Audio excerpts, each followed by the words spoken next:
L'art, qu'est-ce que ça donne? Une présentation de d'ici.ca. L'autre jour, je suis avec mon beau-frère, puis il me dit « L'art, ça sert à rien. » Ben, un instant que j'y réponds. La culture, c'est important, mais j'avoue que j'ai pas d'argument. Fait que c'est pour ça qu'il faut écouter le balado « L'art, qu'est-ce que ça donne? » Mon nom est MC Gilles, et j'ose poser toutes les vraies questions à nos artistes. Là, on va en avoir des réponses. Épisode 6. La culture, ça sert à rien. OK, vous voulez qu'on parle de préjugés? Là, on va en parler. Est-ce que l'art, ça sert à de quoi? Puis là, on est allé, comme on dit en chinois, all-in, avec Thomas Grégoire, qui est directeur général du Festivois et de l'Amphithéâtre de Trois-Rivières, mais surtout Guillaume Vermette, qui est clown humanitaire. Je vais vous faire un aveu. J'ai des préjugés sur les clowns. Donc, il va falloir qu'il me convainque qu'un clown, c'est utile et ça vaut la peine que j'investisse de l'énergie et du respect. Bonne chance. Thomas Grégoire, monsieur le directeur général, quand même. Oui, salut. C'est le festival et de l'amphithéâtre. Et clown, Ben oui. mais clown humanitaire, monsieur Vermette, Guillaume de son prénom. Vous vous connaissez? Ben depuis Ben, 5 minutes. Ouais, là. exact. Moi, je connaissais Guillaume parce que j'ai entendu parler de lui, puis je sais ce qu'il fait, puis je trouve ça très, très inspirant. Ouais. Donc, je suis content de le rencontrer en personne parce que j'avais jamais eu cette belle occasion-là. Et comment tu lui rends l'appareil? Enchanté. C'est parfait comme ça. Mais je connais le festival, bien sûr, puis Oui. l'amphithéâtre depuis longtemps, mais... Mais ça n'a pas été évident de matcher un clown avec quelqu'un. Hein? Donc, on s'est dit, deux artistes, oui. Est-ce que tu es un artiste quand même si tu es directeur général? Non, j'aurais pas cette prétention. Je suis directeur artistique, mais je le fais avec mon équipe. Et puis, ce qui m'importe, c'est vraiment que la culture soit accessible à tous. Donc, tout ce qu'on fait au Festivois, puis de plus en plus à l'amphithéâtre, c'est que ce soit le plus inclusif possible. Donc, ça m'importe. Donc, c'est plus dans la vision, la direction. Mais après, je suis entouré des gens très compétents, puis aussi, on travaille, on a la chance de travailler avec des artistes qui ont énormément de talent, puis c'est ça qui nous inspire. En tout cas, quelque chose que vous partagez, c'est que l'art, c'est important. Ça, c'est sûr. Moi, évidemment, je suis un peu le mouton noir, le clown triste. Donc, j'ai décidé d'aller voir des gens, puis je leur ai demandé, est-ce que c'est vraiment si important que ça, l'art? Est-ce que ça sert à quelque chose? Il y a du monde qui trouve que oui. Il y a du monde qui trouve que moins. Donc, on va écouter quelqu'un, puis je veux vous entendre réagir là-dessus. C'est quoi pour vous, l'art? Mon Dieu, c'est quoi l'art? Je commence large, là, vous allez me dire. Oui, Je sais bien. pas mal large. Oui, je sais. Tu sais, l'art. Mettons qu'on enlève tout ça, là. La vie va tout changer. Tant qu'à moi, c'est des arts, c'est des arts, là. Ouais. Fait que si on enlève les œuvres et tout, ça sert à... On mourra pas, les personnes, là. Non, parce que moi, je crèverais pas, là. Donc, si on enlevait les arts, c'est pas la question à vous, ça serait-tu la fin du monde? Si on enlève l'art de la société, il arriverait quoi? Ben, moi, c'est plus qu'une opinion, c'est un fait, à mon avis, c'est la fin du monde. Ah oui, vraiment? Ben, je pense que l'avoir constaté, l'avoir vu, notamment pour travailler dans des camps de réfugiés, si, mettons, je vais parler des meilleurs camps de réfugiés, j'ai vu les plus humains, qui sont la plupart en Allemagne, à première vue, ils ont tout ce qu'il faut. Ouais. Ils ont tout ce qu'il faut. Ils ont un toit, ils ont de la nourriture, ils ont des services sociaux, ils ont des services de santé, ils ont tout ce qu'il faut pour vivre, pour s'épanouir, mais ils n'ont pas l'art, ils n'ont pas la dignité, ils n'ont pas la liberté. Il manque un sens à leur vie.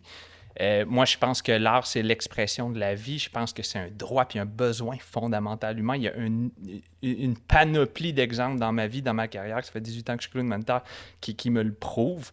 Des gens qui n'ont plus envie de vivre, qui n'ont plus envie de se projeter dans le futur, qui ne croient plus en rien, qui se développent des problèmes de santé mentale, mais à travers l'art, OK.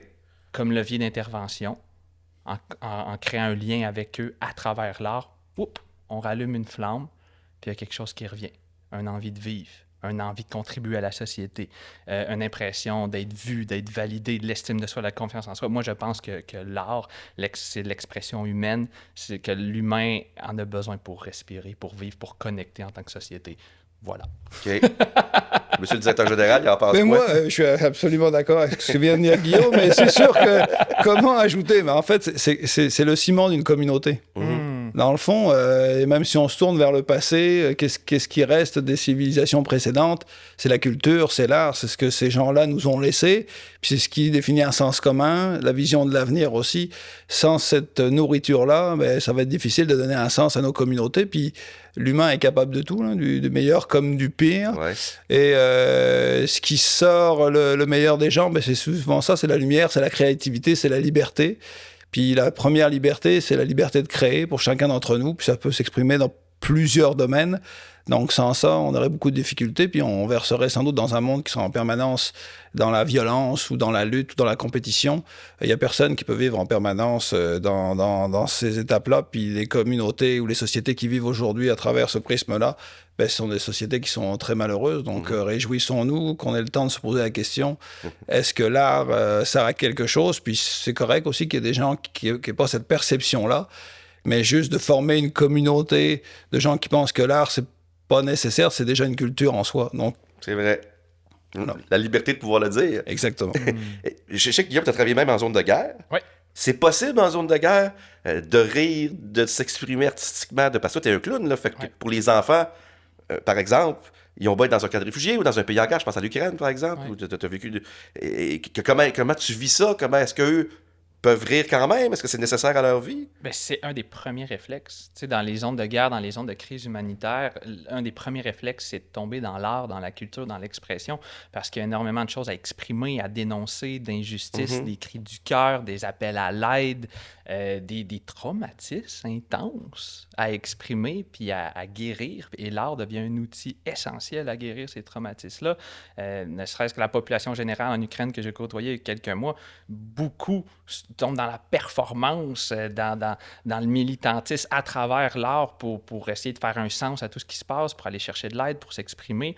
Mais moi, mon travail là-bas, c'est auprès des enfants spécifiquement. Puis c'est des enfants qui ont connu la violence, la guerre. De près, c'est pas juste les enfants. J'ai aussi vu des soldats dans des hôpitaux, des soldats qui avaient perdu des membres, qui avaient tout perdu, en fait. Là. Je dis des membres, mais ils avaient perdu leur maison, leur famille, leur vie, leur futur. Puis l'art devient... je dis l'art, mais pour moi, c'est le clown thérapeutique. C'est un levier d'intervention, une manière de créer un lien rapidement avec la personne. Parce que dans le milieu de l'intervention, on a besoin d'un lien de confiance. Puis ça peut, dépendamment des domaines d'intervention, prendre des mois. Créer un lien de confiance pour que la personne s'ouvre, fasse preuve de vulnérabilité, puis que là, on peut vraiment tomber dans le concret puis essayer de contribuer à son bien-être avec plein d'outils thérapeutiques.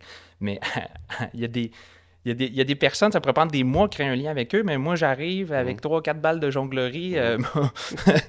C'est niaiseux, là, mais mon attitude de clown, on appelle ça la joie du clown, puis de regarder dans les yeux. Puis l'universel, parce que tu parles pas. Ben oui, c'est du théâtre physique. C'est sans mots, puis je réussis, je dis je, mais nous, parce qu'on est plusieurs, on est nombreux, on réussit souvent à créer un lien en quelques secondes, en quelques minutes, avec des gens que ça fait des mois qui se ferment complètement, puis qu'ensuite la magie peut opérer. Puis ils rient quand même, ça se peut. Ben oui, mais tu sais, ça c'est un stéréotype, là, que je pense que c'est important, je précise. Le clown, c'est pas drôle. OK, pas nécessairement. à mon avis, c'est pas drôle du clown, c'est amusant. Je fais une grosse distinction, c'est-à-dire que l'humour, c'est une discipline. Il y a des processus humoristiques. À l'école d'humour, je fais une règle de 3, etc. Arroseur, arrosé, il y a plein de procédés humoristiques.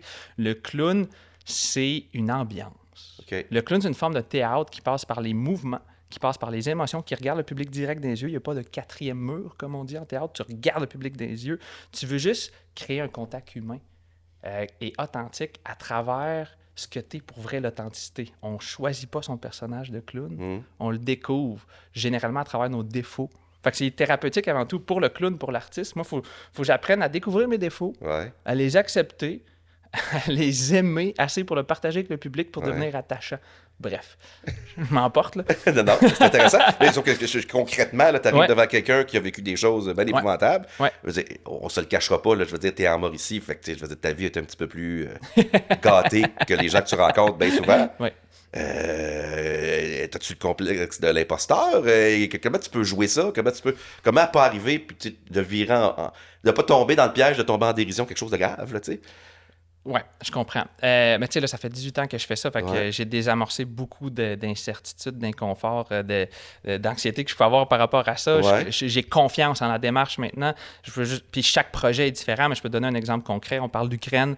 Récemment, j'étais allé en Ukraine, puis dans des hôpitaux qui avaient des soldats blessés, comme je te disais. Puis mes amis ukrainiens, les autres, ils connaissent pas ça, le clown. Là. Non. Comme, mais t'es-tu malade, là? Tu peux pas aller faire le clown avec des messieurs 30, 40 ans qui ont... C'est le préjugé que j'aurais, là. Ben, non, tu seras pas le bienvenu. Je dis, fais-moi confiance. Ça fait longtemps que je fais ça. Puis je cogne à la porte. J'ai aucun scénario, là. J'ai pas une histoire de prévu. Moi, je suis juste dans mon personnage. Concrètement, t'as un costume. J'ai un costume, j'ai pas de maquillage, j'ai un nez rouge parce que c'est un symbole qui veut dire « OK, c'est un clown, on comprend. Ouais. Ça met le focus sur ses émotions, mais c'est très humain, c'est très simpliste, mon costume. C'est un genre d'habit un peu propre puis coloré, mais sans plus. Puis je cogne à la porte, bonjour, puis je parle russe puis un peu ukrainien. Fait que je fais juste de bonjour, est-ce que je peux rentrer? Oui. J'ouvre la porte, puis dès qu'il me voit, ben sur le coup, qu'est-ce que je vis? C'est Je quoi? pensais que tout m'était arrivé. C'est quoi ce grand Jack-là, plein de couleurs? Puis là, ça prend 2 phrases, puis il catch. OK, toi, t'es arrivé du Canada pour me dire bonjour, puis partager un moment avec moi. Tu sais, je fais juste dire salut, je suis content de te voir. Je suis content de vous voir. Puis généralement, là, 1 fois sur 2 dans cet hôpital-là, les gens ils se mettent à fondre en larmes. Des messieurs qui peuvent avoir... Il y en a, oui, qui étaient plus jeunes, qui avaient peut-être 20 ans, mais il y en a qui avaient 40, 50. Tu sais, puis qui fondent en larmes, puis viennent me voir avec leur mognon, pas de bras, puis me faire des câlins de toute leur force. Puis c'est surprenant comment ça peut être fort. Puis qui me font des câlins de toute leur force, puis ils font juste pleurer, puis me dire merci sans arrêt. Puis c'était suffisant pour eux. J'aurais pu ne pas en faire plus. J'ai jamais eu si peu à faire, je pense, en clown thérapeutique. Ça, c'est le terme qu'on utilise en clown mental, clown thérapeutique, quand on est en établissement de santé, plus CHSLD, hôpitaux. J'ai jamais eu si peu à faire. Le simple fait qu'un étranger ait pris l'avion, se soit déplacé, puis c'était, on aurait dit pour eux, un symbole de solidarité qui était vraiment significatif, puis qui avait besoin, en quelque sorte. Mais en tout cas, il était hyper reconnaissant, puis ça m'a tellement ému puis touché. Ouais. Vous m'avez pratiquement déjà convaincu, mais il y a quand même des gens qui ont encore des préjugés, principalement sur le clown. Ah, Ça, je suis tu le sais. content que tu m'amènes ce sujet-là. Ben, c'est sûr. Fait qu'encore une fois, je suis allé rencontrer le monde, puis je leur ai demandé, tu sais, d'après toi, à quoi ça sert un clown? Puis qu'est-ce que ça prend pour être un clown? Puis je me suis aperçu que les gens, ils savaient pas, parce que tu le sais. Là. C'est pas tout le monde qui est au courant de ça. OK? Of course. On va les écouter, puis j'ai hâte de voir ce que tu vas leur répondre. Un clown. Vive du clown. Faut que tu sois bon pour vivre du clown, par exemple. Faut que tu sois bon, là. Ah, peut-être tu as un talent derrière, tout, là, tu travailles. Là. Mais là, j'ajoute une couche. Clown humanitaire. Pour les vieux, les enfants, dans les hôpitaux. Tu peux-tu vivre de ça pour de vrai? Je sais pas. Ben, on voit votre enthousiasme, les gars, pour le clown. Moi, vous en envoyez un. Ça sert-tu à de quoi, un clown? À faire rire, là. Mais. Je sais pas. Non, un clown, ouais. On se fait rire entre nous autres. Je te dirais, on est pas mal clowns nous autres mêmes. Fait Parce que c'est des gars, tu comprends qu'eux autres sont clowns entre eux autres. Ouais. Ils sont drôles, puis tout. Pourquoi qu'ils auraient besoin de toi, un autre clown? Ben, c'était soft, ça, comme opinion. J'ai vu bien pire que ça. Ouais. Mais j'ai une opinion qui... Juste une parenthèse avant, vas-y. t'as entendu quoi? Parce que les gens osent te parler de leurs préjugés là-dessus, ou... Ben, soit je les entends dans la société, ou j'ai... Ben, maintenant, ils osent moins. OK. C'est quoi leurs préjugés avant de nous expliquer c'est quoi? Ben, à l'époque où je disais je veux devenir clown, là, je suis clown et c'est médiatisé. On dirait que les gens osent moins, mais avant, ils me disaient ben voyons, t'es malade, tu peux pas faire ça de ta vie, ça sert à rien. Ça sert à rien. Etc., etc. Puis c'est drôle, puis c'est niaiseux, puis ils sont pas pris au sérieux. Mais moi, dans la communauté de clowns au Québec, qui est quand même une des grosses communautés de clowns dans le monde, là, on est Hollywood du cirque puis du clown au Québec, j'ai une opinion qui est pas nécessairement populaire parmi mes pairs. OK. Moi, je suis content de ces commentaires. OK. Moi, je suis reconnaissant que monsieur, madame, tout le monde donne aucune crédibilité au clown. J'ai failli dire à l'art, mais plus spécifiquement au clown, parce que je ne veux pas me compromettre. Là, je suis un clown, je ne suis pas autre chose. Mais à chaque fois que quelqu'un utilise le mot clown de manière stéréotypée pour traiter notre premier ministre de clown, pour traiter le tannant dans la classe de clown... Moi, on me dit souvent, arrête de faire le clown. Ça, on est en train de me rendre service. Parce que un des super pouvoirs du clown comme levier d'intervention en humanitaire, en thérapeutique, c'est qu'on n'est pas pris au sérieux. OK. C'est que je n'ai pas de crédibilité. Ah, c'est un qu'un clown. C'est un qu'un clown. Les gens, leur défense tombe. C'est comme, je suis au service des gens dans mon métier. Je suis pas au même niveau qu'eux. Je suis en dessous d'eux. Aucune compétition possible. Je veux que le clown soit le dernier déchet en bas de l'échelle sociale humaine. Je veux mettre l'ego de côté autant que possible. Je comprends qu'à l'Assemblée générale des clowns, ça peut mal finir. Là. Pour que c'est pas au sujet de moi, c'est au sujet de la personne que je viens voir puis qu'elle sente. Je suis à ton service, c'est toi le boss de mon animation, de mon intervention. Je suis là pour t'écouter, essayer de t'offrir ce que tu as le plus besoin pour vrai en ce moment. C'est toi le boss. OK. Puis le fait que... un clown. C'est niaiseux, c'est pas sérieux, c'est pas quelqu'un sarreau, c'est pas quelqu'un qui a un statut social, c'est pas quelqu'un qui a un pouvoir sur moi, c'est quelqu'un même qui du monde vient qui vont juste dire- avoir du fun avec moi. Ça sert à rien. C'est pas qu'ils vont dire ça. Ben moi, je le sais. Je le sais que ça fait prétentieux de dire ça, mais je pense qu'après des années à faire ça, je l'ai vu assez souvent pour dire que ça change des vies. Ouais. Ça change entre autres ma vie. Ça change la vie des gens qui le pratiquent. Moi, ça a sauvé ma vie. Bref, je m'emporte parce que ça me passionne beaucoup. Ah oui? Mais ça sert à de quoi? Ça change des vies, ça change la vie des clowns et des gens qui rejoignent souvent, mais continuez de nous juger. On va l'élargir un petit peu pour parler de la musique. Parce que c'est ton métier, oui, par la force des Mais choses, oui, parce que mais tu oui. donnes des contrats aux gens. Donc, tu sais, là, on a parlé de l'art. On a parlé du clown. Puis là, on a demandé au monde, la musique d'aujourd'hui. Parce qu'il y a beaucoup de gens qui disent, ah, c'est plus ce que c'était la musique, hein? Est-ce que c'est vraiment la même musique que c'était? Parce que c'est vraiment encore utile. On les écoute. Oui, Mais là, à cette heure, les jeunes, là, oui. ils chantent n'importe quoi, n'importe comment, puis ils se pitchent Oui. sur une scène. Oui, puis c'est parce qu'on n'entend pas ce qu'ils disent, on comprend pas ce qu'ils disent. Non. Tu sais, hein? Puis, ou les chanteuses, ben, c'est tout. Ouais. Tu sais, tout. Ma mère appelle ça du lirage. Oui, bon, ben, c'est ça, je voulais dire. Hum. C'est ça, La majorité du temps, ça marche pas. c'est ça, hein? Puis si ça marche pas, Tu là, changes de. oui, mais non, parce qu'en ce moment, le gouvernement lui donne de l'argent. Redonde, oui, donne Dis. de l'argent pour ça. Ben oui, il faut. Ah oui, On devrait peut-être plus. ben non, Ça sert à rien, ça sert à rien. ça sert à rien. Je suis d'accord avec vous. Non, non, non, non. Bon, selon la Ben, dame, elle a le droit sur tu l'opinion. t'es bien amusé quand même Ben oui. avec les questions. J'aime ça, m'amuser. Ouais, c'est ça. C'est des fois, je pose des questions plantées. Donc, pourquoi je donnerais de l'argent aux festivois? Pour que du monde lire.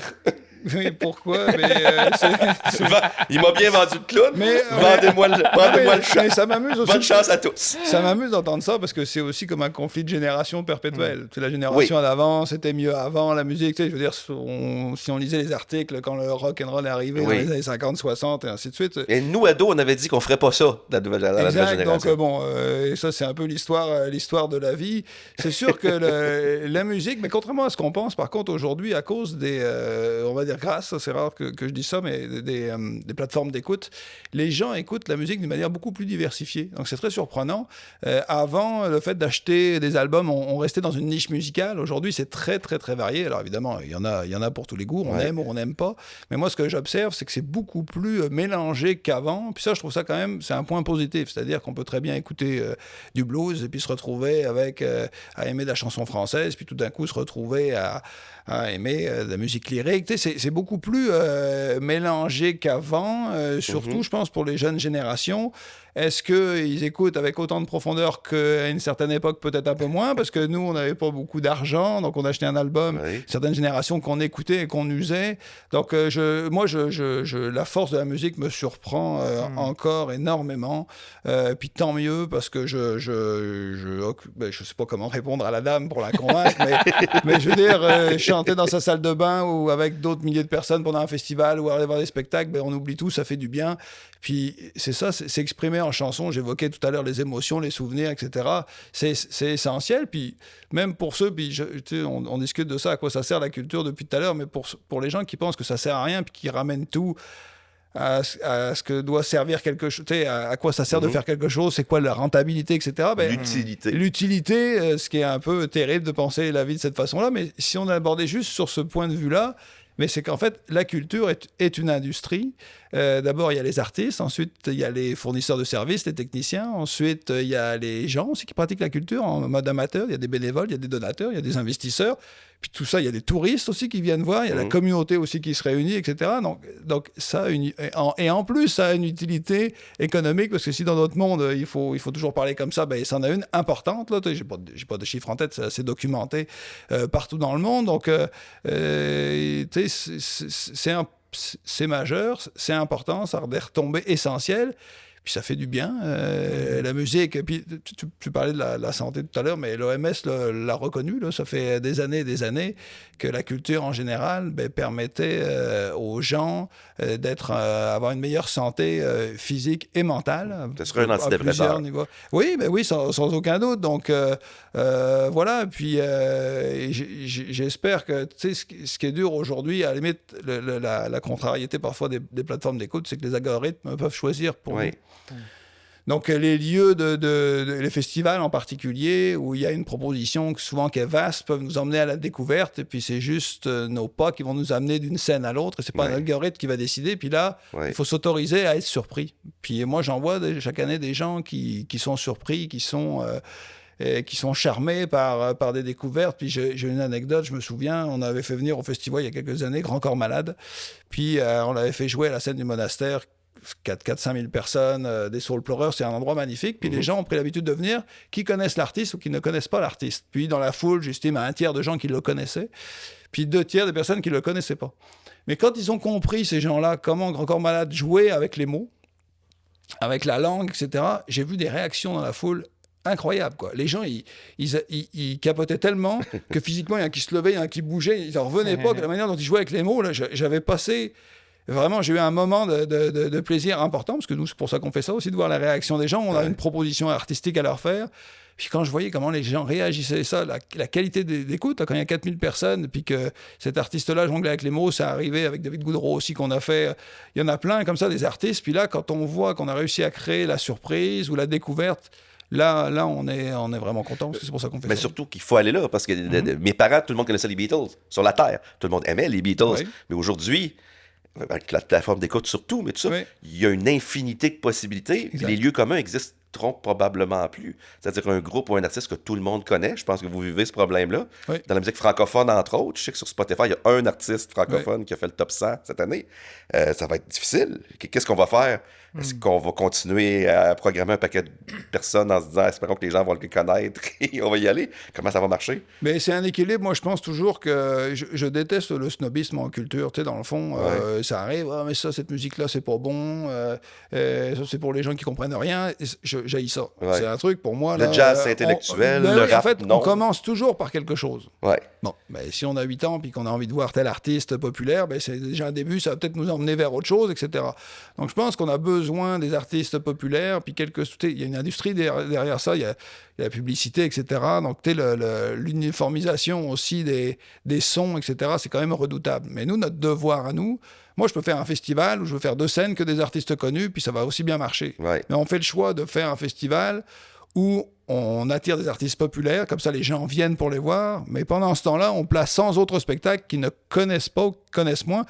On fait aussi des arts visuels, comme ça, on met en contact, on travaille avec des super beaux partenaires, avec des artistes exceptionnels en arts visuels, mais on profite du fait qu'il y ait des milliers de personnes pour les mettre en contact avec de l'art visuel, puis peut-être certains d'entre eux iront dans un musée, dans un centre d'art, plus que d'habitude. Donc moi, je pense que notre responsabilité quand on fait de la culture, c'est d'amener vers la découverte, mais en attirant les gens avec des artistes qui connaissent ou qui ont l'habitude d'écouter. Puis là, en première partie de certains artistes, on peut faire des décalages, etc. Puis petit à petit, on va emmener les gens comme ça. Mais je peux pas dire que... Je trouve ça important quand même que pour des gens qui n'ont pas tant accès à la musique, ou des enfants en particulier, des adolescents, mais que leur première expérience dans un festival, ça va être grâce à un artiste qu'ils connaissent. Je veux pas snobber ça. Au contraire, toutes les formes de musique sont importantes. Puis on commence toujours par quelque chose. C'est la même chose en littérature, c'est la même chose en BD, en n'importe quoi. Faut commencer quelque part. Donc... Le snobiste, puis on a un comité de programmation, le pire, ce serait de se réunir puis de chercher que des choses pointues. On le fait aussi, là. Oui. Mais de penser qu'on snob, non. L'ouverture doit être la plus grande possible. Vous vous rejoignez là-dedans, là. Non, mais c'est vrai. Pas de snobisme, pas d'élitisme. Le clown le fait. Comme tu disais tantôt, si le clown décide de commencer à se la jouer, ben ça ne fonctionnera plus. C'est la démarche du clown. Mais ça, c'est particulier parce que c'est assez rare dans un métier. Tu sais, quand tu deviens pompier, tu veux devenir le meilleur pompier. Quand tu deviens chanteur, tu veux devenir le chanteur le plus connu. Quand tu deviens un clown... Tu veux avoir l'air pas bon. C'est ça, être bon. Mais c'est complètement contre nature, non? C'est ça qui est particulier. Puis en même temps, tu me dis, ça m'a sauvé la vie. Oui. Fait que tu vis dans un paradoxe perpétuel.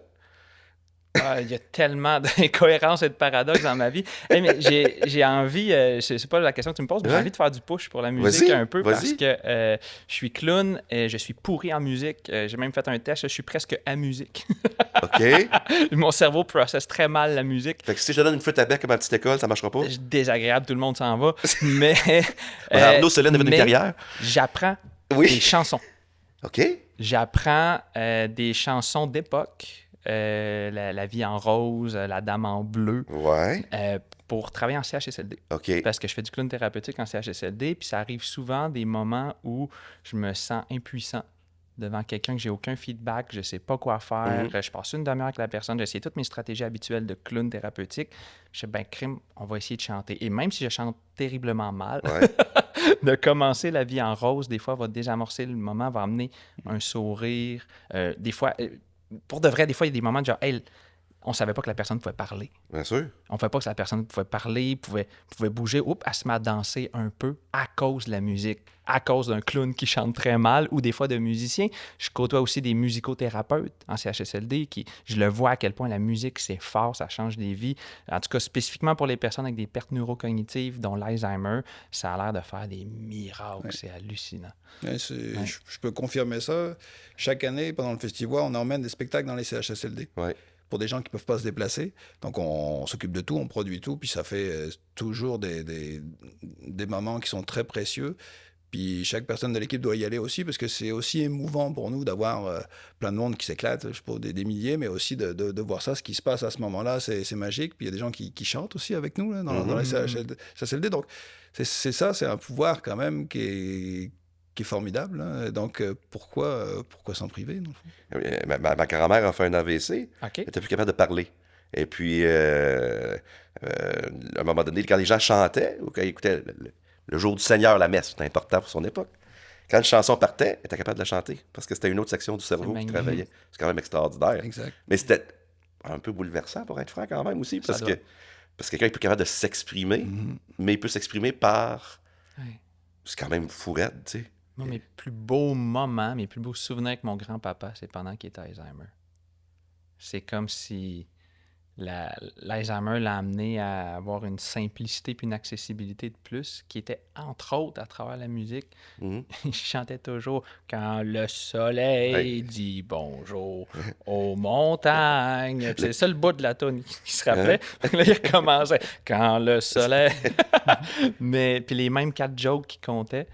Puis, Il je te comprends reconnaissait pas. Comment? Il te reconnaissait pas. Oui, ou c'est un sentiment familier. C'est dur à dire des fois. Ok. Au début, oui. À la fin, je suis moins sûr.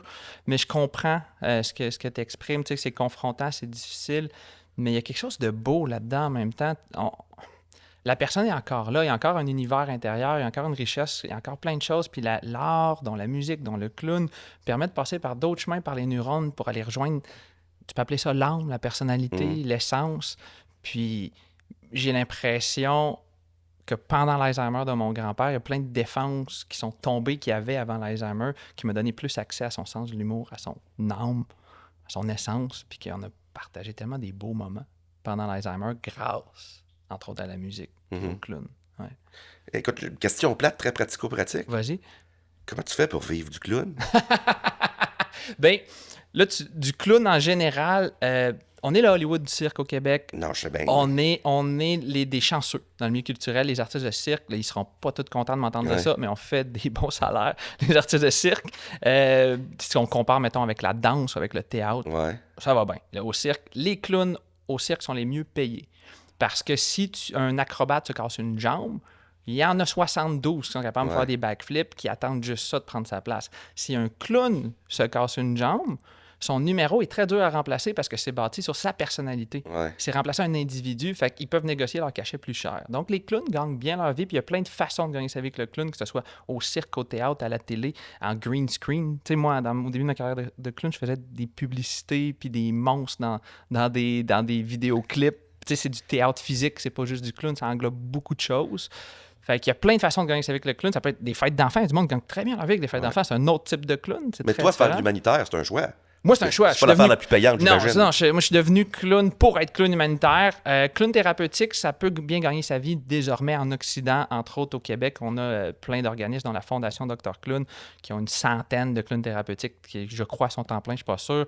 L'organisme que j'ai fondé, qui s'appelle la Caravane Philanthrope, puis on a des clowns thérapeutiques qui gagnent leur vie avec ça et des clowns humanitaires. Le clown humanitaire, là, on parle d'international dans les camps de réfugiés, etc. Ça, c'est difficile de gagner sa vie. C'est généralement des professionnels qui font ça comme métier à l'année, du clown de performance, qui vont faire 1 mois, peut-être 2 mois par année ou quelques semaines d'implication bénévole. Moi, j'ai été 5 ans, entre autres, bénévole à temps plein par choix à vivre dans mon sac à dos. J'étais trop intense pour rien. Là. J'étais un intense. T'étais clown 24 sur 24/7. Oui, puis c'était comme mon salaire annuel, c'était 0$, mais je pense que j'avais de quoi me prouver puis à prouver aux autres. Mais c'est difficile. Mais tu sais, l'humanitaire, c'est difficile. Le communautaire, c'est difficile, mais petit à petit, l'oiseau fait son nid, comme on dit en Haïti. Et ça se fait. J'en côtoie de plus en plus des clowns humanitaires qui... Souvent, qui gagnent leur vie avec ça, mais souvent, c'est plus un revenu sur le côté, comme des conférences, des trucs au Québec, des demandes de subventions. Mais c'est très marginal et difficile, effectivement. Ben écoute, messieurs, je vous remercie infiniment. Merci. Vous m'avez convaincu. J'espère que ça va convaincre du monde. Ça se pourrait... C'est pas un métier, tu te dis pas, là... c'est rare que tu disais à tes parents, Noël, j'ai de quoi t'annoncer, je vais devenir clown. Ouais. On rit, mais ça doit pas être facile à faire. Donc, ouais. Devenir... c'est peut-être pas... Dans le futur, ça va être aussi jugé de devenir responsable d'un festival. Ben, je sais pas si c'est facile, mais il faut être une équipe. Puis souvent, parce que j'avais envie de placer ça, si tu me permets, mais oui, bien sûr. Les gens, justement, qui pensent la culture, que ça sert à rien, puis ça coûte cher, etc. Puis, ouais. Des fois, je me souviens pour le festival, ils disaient toujours « Mais vous êtes blindé de subventions, puis c'est comme ça, c'est facile pour vous, etc. » Mais en fait, c'est un des propos que nous, on a, c'est de démontrer en fait, qu'on peut faire un festival qui est à très, très grande majorité financé par des revenus autonomes, donc pas de subventions, puis qui peut être accessible. C'est possible de faire de la culture accessible au plus grand nombre. On fait 35% de nos shows, c'est gratuit. On donne pour 60 000 $, de billets à des organismes communautaires pour que les gens puissent venir. C'est possible de faire ça, d'avoir un prix de passeport comme nous, c'est très accessible, mais d'être quand même rentable, puis de se développer, etc., puis de développer le produit. Moi, je trouve que c'est important de le rappeler. Les gens, ils pensent toujours que la culture a besoin de subventions. C'est important, là, sans aucun doute, là, parce que ça dépend du type d'art qu'on fait, etc. Voilà, moi, j'aime ça quand on fait des podcasts ou des émissions sur ces thématiques-là, parce que ça permet de rappeler des choses. Et puis, il y a tellement aussi de zones dans le monde qui étaient des zones industrielles, désaffectées, etc., puis qui s'en sont sorties, qui ont une vie nouvelle grâce à la culture. Il y en a plein des villes, Bilbao, Manchester, en Angleterre, il y en a plein des villes qui sont servies de la culture pour se donner une nouvelle vie. Et créer de l'attractivité. Puis je pense que la Mauricie, il y a beaucoup de culture en Mauricie, à Trois-Rivières en particulier, puis c'est ce qui a permis aussi à la région de sortir de l'image de ville industrielle ou de région industrielle, où c'est pas forcément bon vivre. Au contraire, la Mauricie, je pense, s'est développée à travers la culture et est reconnue pour ça aujourd'hui, puis attire beaucoup de monde et beaucoup d'artistes, donc tant mieux. Ben, écoute, on n'est pas juste une place pour tanker entre Montréal et Québec. Exactement. Il se passe des affaires. Arrêtez de faire pipi aussi. Arrêtez de faire pipi, mais en clown. Messieurs, ça a été vraiment... Non, t'as raison, ça se fait pas. À la maison, ça se fait pas. Les gars, merci beaucoup. Merci infiniment. Merci beaucoup. Et écoute, j'avais quelques préjugés sur le clown, ils sont brisés. J'avais quelques préjugés sur Trois-Rivières, ils sont brisés. Je suis quelqu'un de changé. OK, oubliez tout ce que j'ai dit au départ. Je pensais pas que ça pouvait arriver dans ma vie, donc je me confesse. Oui, c'est important le clown. Écoute, j'en reviens pas moi-même de dire ça. Oui, le clown humanitaire, c'est quelque chose. Écoutez, Guillaume Vermette parlait, j'avais le poil sur dos ses bras, les larmes me sont montées aux yeux. Respect, j'ai rien d'autre à dire. Ça sert à ça des fois, la rencontre humaine, ça sert à ça les podcasts. Bravo. Puis je pensais aussi que la musique allait mourir. Ben non. Thomas Grégoire m'a convaincu que c'était encore important les festivals, puis que la musique était rassembleuse. Garde, pas pourquoi j'ai accepté ce projet-là, j'étais bien quand je vivais dans mes illusions.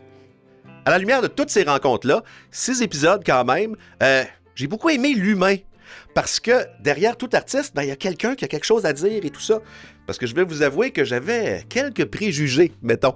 Tu sais, moi, je suis un consommateur d'art, de culture, sauf que quand on parle des artistes avec un grand A et beaucoup de S, on pense que c'est des gens, dans leur tour d'ivoire, n'est-ce pas, qui réfléchissent à la société, qui complexifient les choses. Je trouvais ça le fun qu'on déconstruise ça puis qu'on se parle, tu sais, sans tabou. Personne n'est fâché, tout le monde discute. Puis même les gens que j'ai rencontrés au marché aux puces, il y avait certains préjugés, ils se disaient « tu sais, l'argent vient du gouvernement, puis c'est pas important. » Je suis sûr que s'ils écoutent ce balado-là, leur opinion va changer, parce que ça serait plate que liard, m'a dire, s'il n'y avait pas de culture, puis il n'y avait pas ces artistes-là dans nos vies. On s'en aperçoit pas tout le temps, mais on arriverait en ville, puis ça serait morne, beige et gris. Donc voilà, c'est pas mal ça, le nouveau Gilles que vous avez devant vous, qui est pas le même que celui que vous avez vu au début. Ce balado est une initiative de Culture Mauricie en collaboration avec la Gazette de la Mauricie. Ce projet est réalisé grâce au soutien financier du gouvernement du Québec. T'en veux plus? Ça tombe bien. Rends-toi sur la plateforme balado que tu préfères. Sinon, visite le site d'ici.ca.